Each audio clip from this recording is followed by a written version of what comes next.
Wrestler Vinesh Phogat సంచలన నిర్ణయం తీసుకుంది. రెజ్లింగ్ కు గుడ్ బై చెప్పింది. తనపై కుస్తీ గెలిచింది. తాను ఓడిపోయానంటూ ఎమోషనల్ ట్వీట్ చేసింది వినేష్ ఫోగట్. తన ధైర్యం విచ్ఛిన్నమైందని, తనకు ఇంకా పోరాడే శక్తి లేదని, తనను క్షమించాలని కోరింది స్టార్ రెజ్లర్.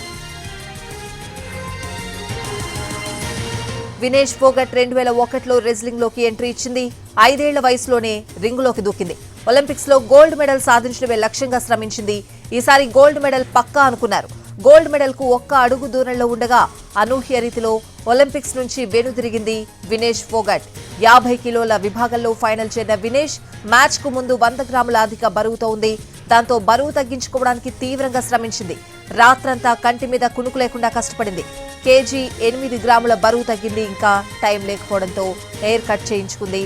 శరీరం నుంచి 100 గ్రాముల రక్తం ఇచ్చేసింది. బట్టను కూడా కట్ చేసుకుంది. అన్నీ చేసినా పాపం ఇంకా 100 గ్రాముల అధికంగా ఉండడంతో ఒలింపిక్స్ నుంచి తప్పుకోవాల్సి వచ్చింది.